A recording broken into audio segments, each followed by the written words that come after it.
কাঁচা পেঁপের উপকারিতা হলো এটি হজমে সাহায্য করে, রোগ প্রতিরোধ ক্ষমতা বাড়ায় এবং ত্বকের জন্য উপকারী। তবে এর অতিরিক্ত খাওয়া কিন্তু হজমের সমস্যা, গ্যাস বা বমিও হতে পারে।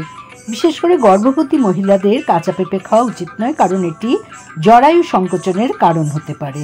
হ্যালো ফ্রেন্ডস, কুকিং অল টাইমের পক্ষ থেকে আমি রুবি আজকে একটা পেঁপের রেসিপি নিয়ে হাজির। বেশিরভাগ লোকই পেঁপে খেতে পছন্দ করেন না, বাট পেঁপে খুবই স্বাস্থ্যকর একটা সবজি।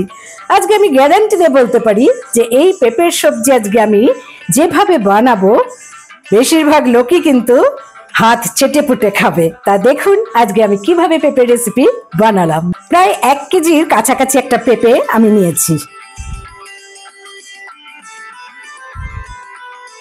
তা প্রথমেই আমাকে পেঁপেটা কেটে নিতে হবে।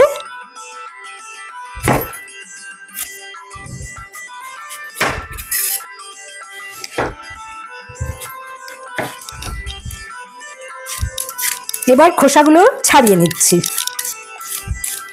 পেঁপেটাকে এমনভাবে ছাড়াতে হবে যেন ওপরের এই সবুজ অংশটা ভালো করে ছাড়ানো হয়, তা না হলে কিন্তু একটু পেঁপেতে তিক্ত ভাব লাগে। যাই হোক, এই খোসাগুলো আমি ফেলে দিচ্ছি। এবারে পেঁপেগুলোকে পিস পিস করে কেটে নেব। পেঁপের এই অংশটাকে ফেলে দিতে হবে। এরকম ডুমো ডুমো করে কেটে নিতে হবে।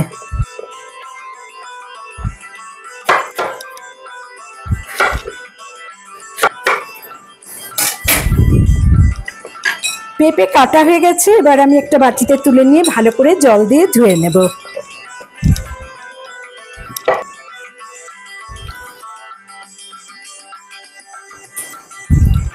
আমি একটা চালনির মধ্যে কিছুক্ষণ রেখে দিচ্ছি যাতে ভালো করে জলটা ঝরে যায়। এবারে রান্নাটা শুরু করছি। প্রথমেই আমি 3 টেবিল স্পুন সাদা তেল অ্যাড করে দিচ্ছি।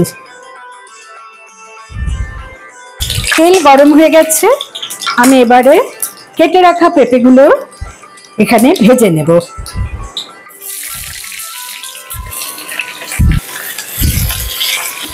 আট থেকে 10 মিনিট আমি মিডিয়াম ফ্লেমে এটাকে ভেজে নেব। পেঁপেটা ভাজা হতে হতে আমি অন্য ইনগ্রেডিয়েন্টসগুলো রেডি করে নিচ্ছি।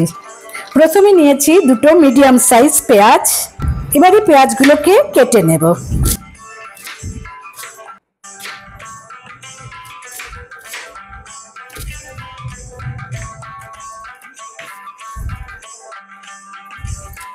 দিলাম 5-6 কোয়া রসুন।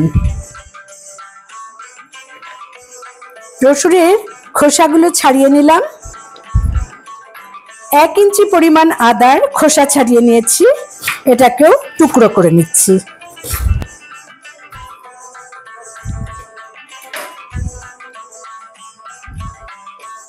নিলাম মিডিয়াম সাইজ একটা টমেটো, এটাকেও কেটে নিচ্ছি।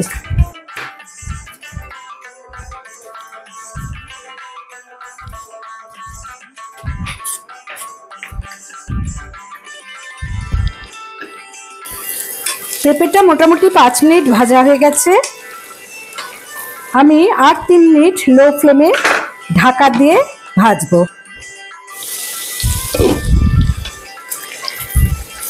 যখন এরকম হালকা ব্রাউন কালার হয়ে যাবে তখন আমি এটাকে তেল থেকে তুলে নেব।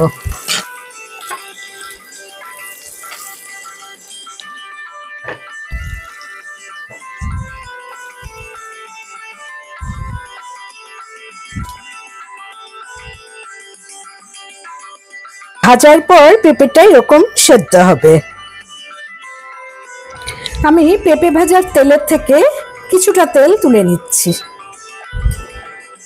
এতটুকু তেল তুলে নিলাম। এখানে আছে 2 টেবিল স্পুন সাদা তেল। আমি নিলাম 4টে লবঙ্গ, 1 ইঞ্চির মতো দারচিনি আর 4টে এলাচ। প্রথমে আমি একটা পেস্ট বানিয়ে নেব, তার জন্য গোটা মশলাগুলো দিয়ে দিলাম আর একটু নেড়ে নিচ্ছি। সুন্দর যখন একটা গন্ধ ছাড়বে তখন আমি দিয়ে দেব মিডিয়াম সাইজ 2টো পেঁয়াজ।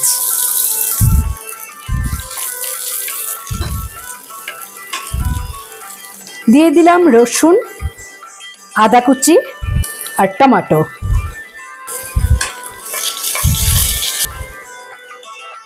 আর নিলাম কিছু ভাঙা কাজু। একই সাথে দিয়ে দিলাম এখানে ভাঙা কাজু 25 গ্রাম। এটাকে ভালো করে নেড়ে নিতে হবে লো টু মিডিয়াম ফ্লেমে, যতক্ষণ না পেঁয়াজটা নরম হয়। একটু ঢাকা দিয়ে মিডিয়াম টু লো ফ্লেমে প্রায় 10 মিনিটের মতো রেখে দেব। মাঝে মাঝে কিন্তু ঢাকাটা খুলে একটু নেড়ে নিতে হবে।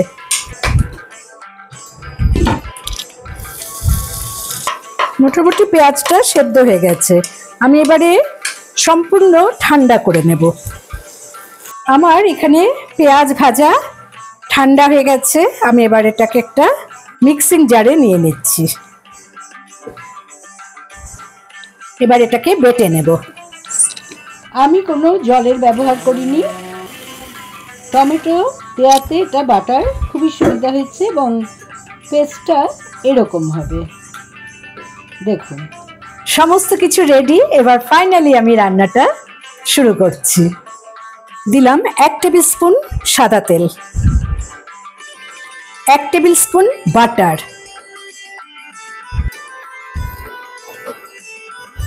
দিলাম 2টো কাঁচা লঙ্কা আর দিয়ে দিলাম 2টো তেজপাতা। যতক্ষণ না সুন্দর একটা গন্ধ ছাড়বে ততক্ষণ আমি এটাকে নেড়ে নেব।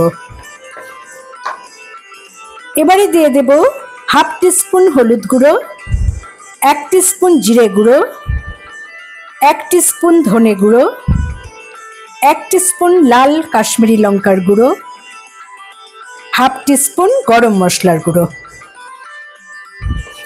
সবকিছু আমি লো ফ্লেমে নেড়ে নিচ্ছি। এবারে দিয়ে দিচ্ছি অনিয়ন পেস্ট।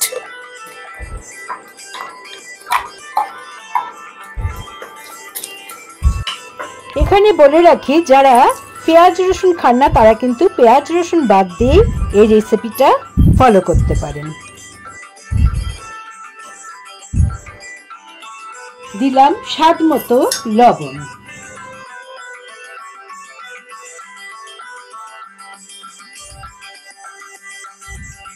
মশলাটা ফুটে উঠেছে। আমি লো ফ্লেমে ঢাকা দিয়ে 6 মিনিটের মতো রেখে দিলাম। 6 মিনিট হয়ে গেছে। আমি ঢাকাটা খুলে আর একবার নেড়ে নিচ্ছি। সুন্দর একটা ফ্লেভার বেরোচ্ছে। এখন আমি এতে 1/2 কাপ জল অ্যাড করে নেব।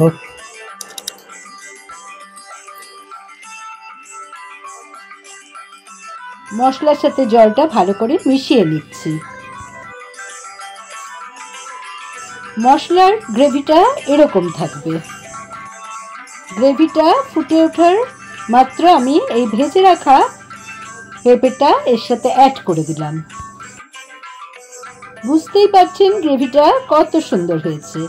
এই অবস্থায় আমি একটু মিষ্টি স্বাদ আনার জন্য এতে 1 টেবিল স্পুন চিনি অ্যাড করলাম। আপনারা মিষ্টিটা নিজেদের পছন্দ মতো অ্যাড করে নেবেন। 5 মিনিট মিডিয়াম টু লো ফ্লেমে ঢেকে রাখার পর আমি ঢাকাটা খুলে দিলাম এবং এর মধ্যে কিছু কসুরি মেথি রোস্ট করে হাতের তালুতে গুঁড়ো করে দিয়ে দিলাম। এতে ফ্লেভারটা আরও ভালো হবে। এবারে গ্যাস ফ্লেম অফ করে আমি স্ট্যান্ডিং পয়েন্টে 10 মিনিট রেখে দিলাম। দেখুন আমার পেঁপের গ্রেভি রেডি। এভাবে পেঁপে রান্না করে অবশ্যই দেখুন এবং গরম গরম ভাতের সাথে কেন রুটি পরোটা দিয়েও কিন্তু এই আইটেমটা খুবই ভালো লাগবে। আশা করি আপনাদের ভালো লেগেছে। ভালো লাগলে অবশ্যই আমার চ্যানেলে লাইক করুন, কমেন্ট করুন, শেয়ার করুন। নতুন বন্ধুদের সাবস্ক্রাইব করার অনুরোধ রইল।